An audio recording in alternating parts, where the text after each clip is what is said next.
The UFC is back! This is what the sport is all about. Announcements like these do not come around often. But when they do, we feast as MMA fans. We've got Alexander Volkanovski versus Diego Lopes. On the same card of UFC 314, we have Michael Chandler versus Paddy Pimblett. What does that mean? Why is Volkanovski Lopes for the undisputed World Featherweight Championship? Isn't Ilia Topuria the featherweight champion of the UFC?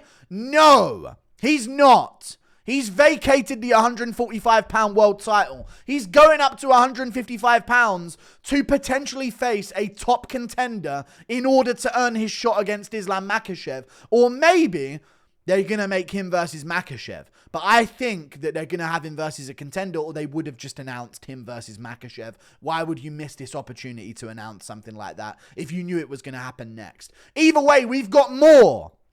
Leon Edwards will now fight Sean Brady in the main event of the UFC Fight Night London card. What happened to JDM, you may be wondering. Let's go! JDM season! When I heard he was out of the Leon Edwards fight, I thought, no, they're going to give him 2 fights in a row before he gets a title shot again. No. Bilal Muhammad versus Della Maddalena is now the main event of UFC 315. Where's Shavkat Rakhmonov, you may wonder? He's injured. Not fighting Bilal for the belt, or at least wouldn't be able to fight Bilal for the belt this soon. Have fun fighting Joaquin Buckley, Shavkat. You've lost your shot. JDM gets a title shot in the welterweight division. And we also have Shevchenko versus Fiorot, which is going to be on that same card. And Alexa Grasso versus Natalia Silva on that same card. And Jeff Neal versus Carlos Prates will also be on the UFC 314 card in Miami. We've got a lot to go through in today's video. Okay? We're going to start around here.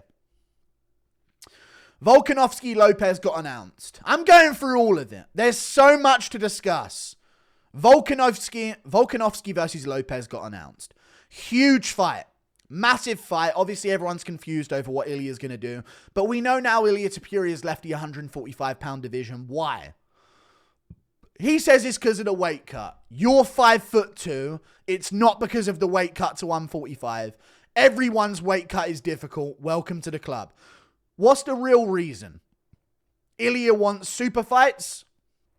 He probably wants a name like Dustin Poirier on his resume.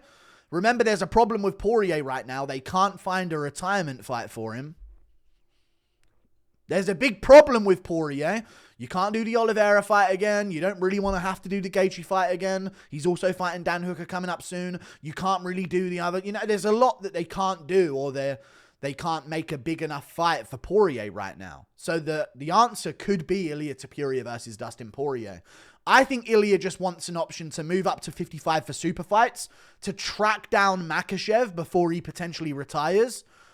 And then if he loses, he can just walk back into another title fight at 145 pounds, and they'll just let him do that. So this is actually pretty smart from Ilia as a career move. They've made Volkanovski versus Lopes. Sick fight. Love it. I think Lopes might win. I have a lean towards Diego Lopes here. The age of Volkanovski. It's going to take some changing of the records of MMA history if he's going to come back and win the title at his old age, especially in one of a division like a featherweight division. The lower divisions typically never have older champions, so Volk could, I believe, be the first champion of his age in his division. So he could win. Volkanovski could definitely win. Dan Ige looked pretty good against Diego Lopes. I'm just worried about the surging momentum of Diego Lopes. He's had some time. He's getting into a massive world title fight now. This is the big moment for him. And for Volkanovski, it's just oh, Ilia got away. You know what I mean? There's going to be some kind of he's going to be a bit moody about this at first, but then he's going to be but I am fighting for the undisputed title, so I guess it's not all bad. I'm just worried about the momentum here. The older Volk coming off TKO losses. Now Lopes is your next matchup. I'm worried for him, but I love the matchup, and I love this as the main event of UFC 314. I thought this should have been on the Australia card as an interim title fight while we figured out what was next for Topuria. But even still, I like that we have some definitiveness here. Sick fight. Chandler versus Pimblett on the same card. Huge matchup. We're going to go through the whole card in a second, which got announced. Chandler versus Pimblett's a huge matchup. Hey, lad. Hey, stop adopting, lad. Michael Chandler, sick fight for him. I actually like this for Michael Chandler. I know a lot of people don't like... a lot of people see Chandler getting matched up with Arman and all these other matchups at the top of the division. I think this is a good one for him. He deserves to take on a surging contender in Paddy Pimblett. And as of right now, I know there's other contenders, but in terms of the ranking, Pimblett is the surging prospect of the lightweight division. So I reckon Pimblett's going to beat Chandler. Very dangerous for him. He could get chinned here early. That's definitely a possibility.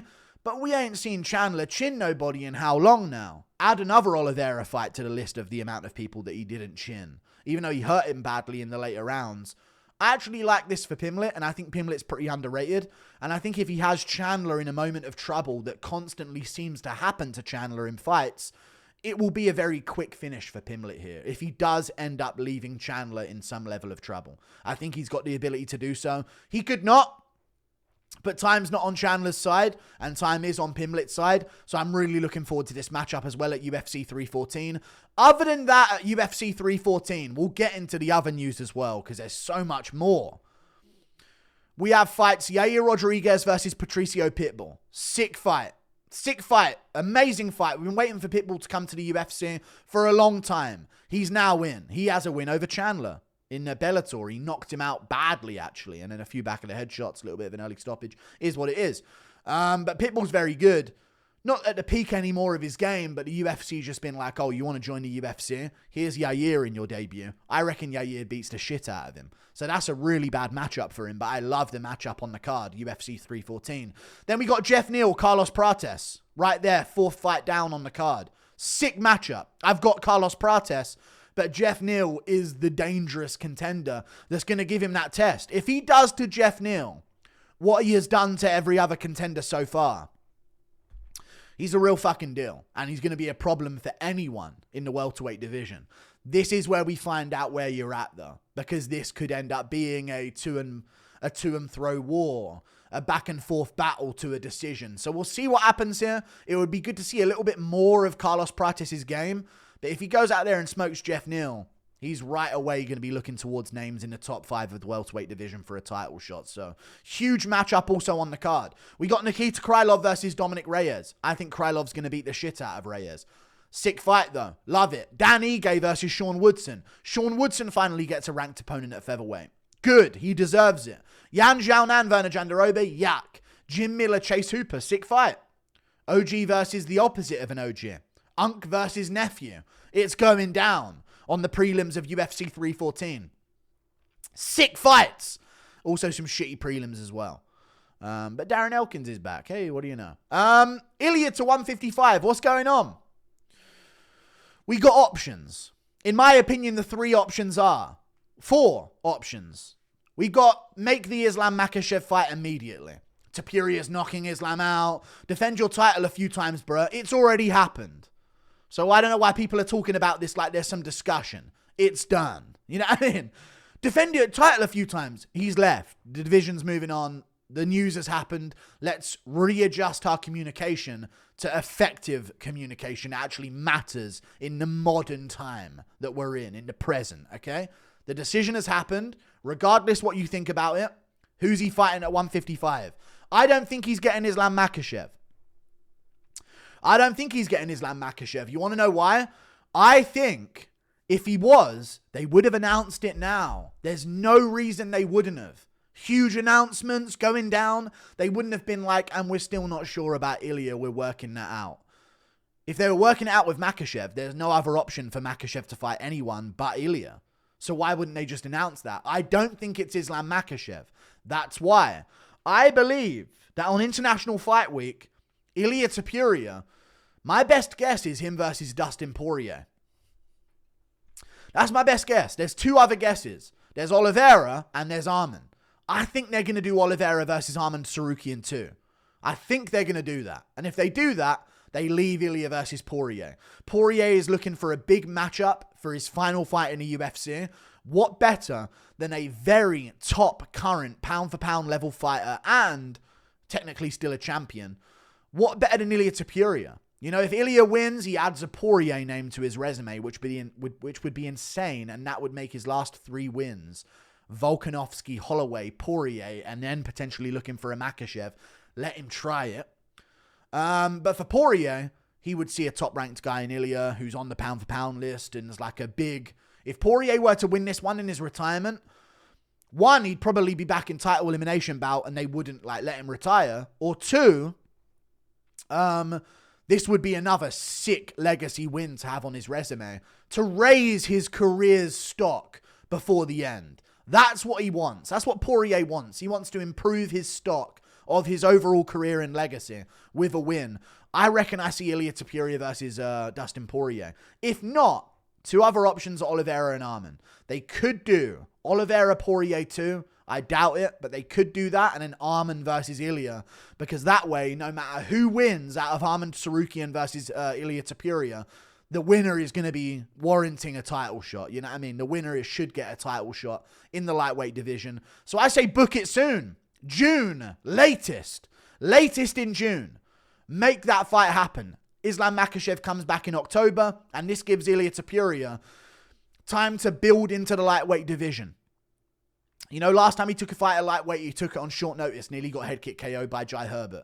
Move up to the lightweight division, take out a contender, and then people can't play the game if Islam Makhachev were to beat Ilia of he just beat a bunch of featherweights, which is, I'm sure, why they're in discussion right now, because I don't think Makhachev wants to be the guy, and he's made this clear.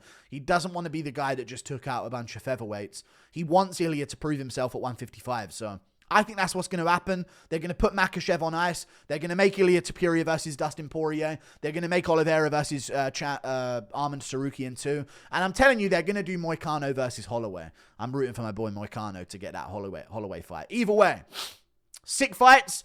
And you got Pimblett coming up at lightweight. I love Ilia Topuria at lightweight. Featherweight's kind of dead now. Like, if Volk takes back the belt, everyone will be happy about it. But at the end of the day, it'll be like living in the shadow of Ilia. So hopefully Lopes wins, but I love all of this. Belal Muhammad versus Jack Della Maddalena. Before that, Leon Edwards, Sean Brady. JDM was supposed to be taking on Leon Edwards at UFC London. JDM pulled out. We thought he was injured. I was so heartbroken about this, reacting to the news live, watching Dana White's live stream. I was just like the comment section. What happened to JDM? What's going on? I was heartbroken. We haven't seen him in so long, and now he's just going to have a fight fall through? Terrible. Because I was thinking, JDM's going to have to go through fucking Buckley and then Rakhmonov, or Buckley and then fucking Kamaru Usman, and then so-and-so. Like, they're not going to do him any favors if he just pulled out of this fight with an injury. Tricky fight for Leon. I think he wins this one, though. I think Sean Brady is the kind of guy with low finishing potential.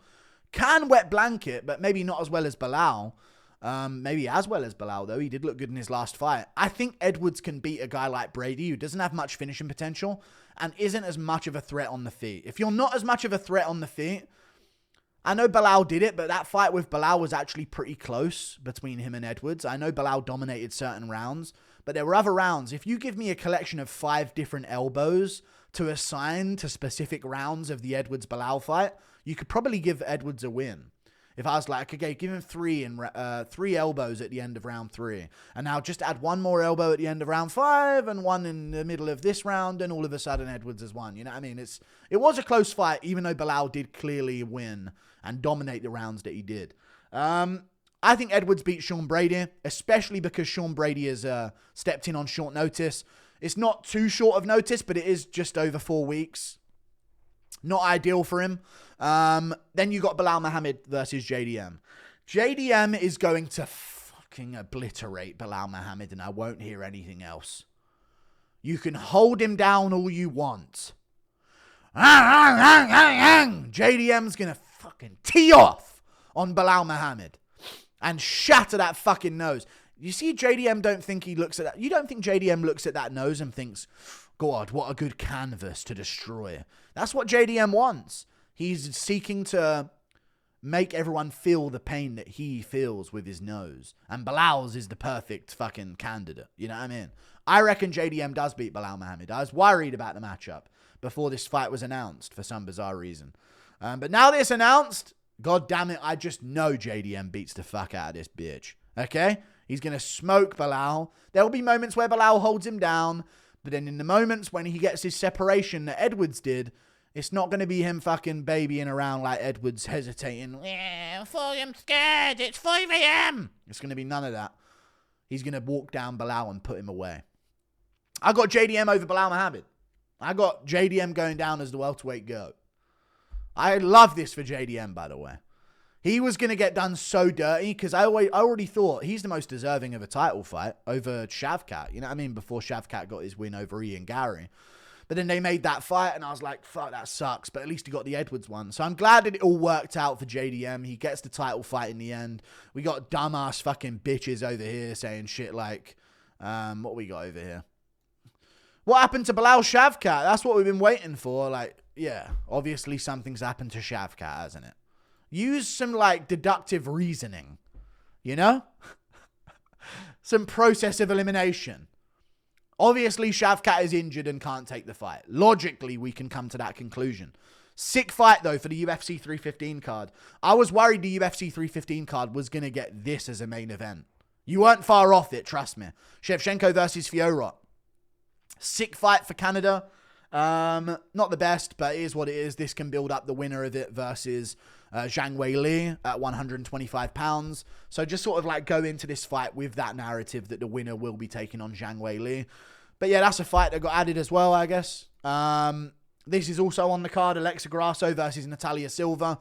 I think Natalia's going to piece up Alexa Grasso. I think she's very underrated, Natalia Silva, great ass.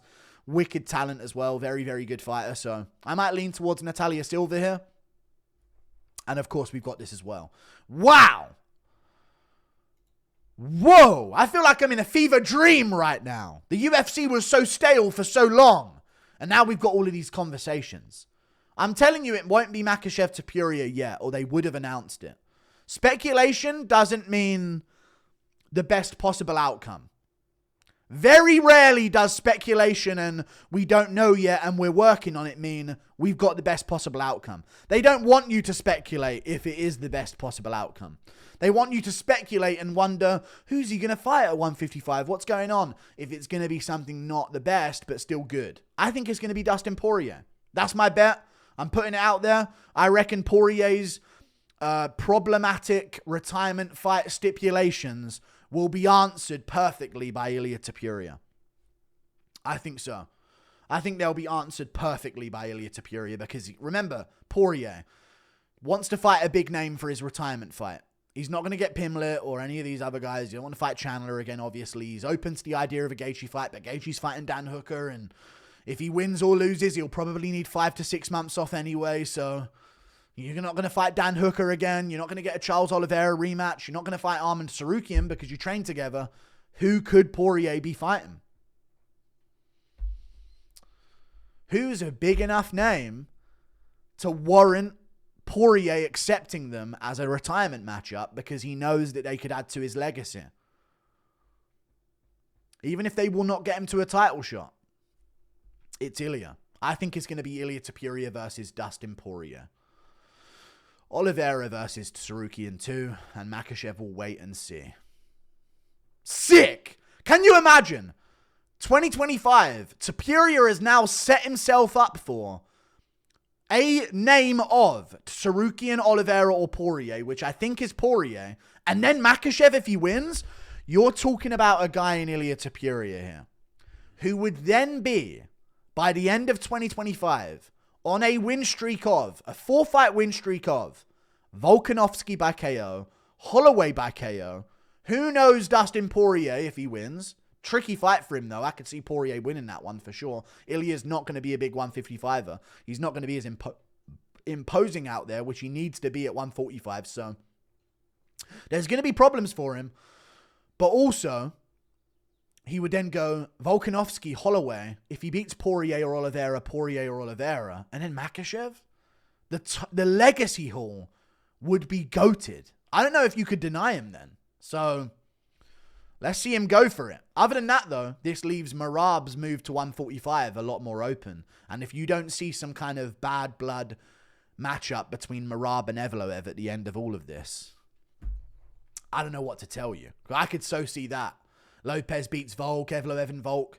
Lopes fight, maybe Evlo beats him, who knows? And then you see Merab want to move up after defending it again. This kind of fixes everything, you know? Like and subscribe. Thank you for watching. Toodle pip. I'll see you later. Crazy announcements. And one more time from the top. Volkanovski, Lopes for the undisputed title. Chandler versus Pimblett at lightweight for a co-main event. All of these fights added to the card as well. Pitbull making his debut against Yair Rodriguez. I think he loses. Jeff Neal, Prates, Krylov, Reyes. Rest in peace, Reyes. Rest in peace, Jeff Neal. Ige, Sean Woodson. Topuria moving up. Edwards, Brady. Bilal versus JDM. Shevchenko, Fiorot. I mean, it just goes on and on and on and on. See you later, guys.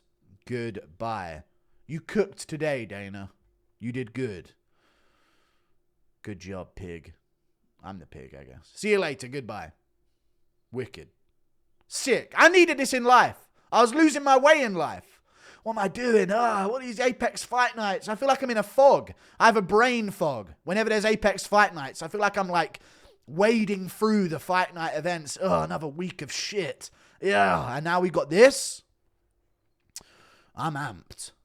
You can't end yourself as an MMA fan. I was talking about this on live stream. You know, self-deletion, all of this. You can't do that as an MMA fan. Imagine you did it yesterday. You're there hanging from your fucking kitchen ceiling and there's all these fights getting announced. You just can't do it. And this is why. See you later. Goodbye.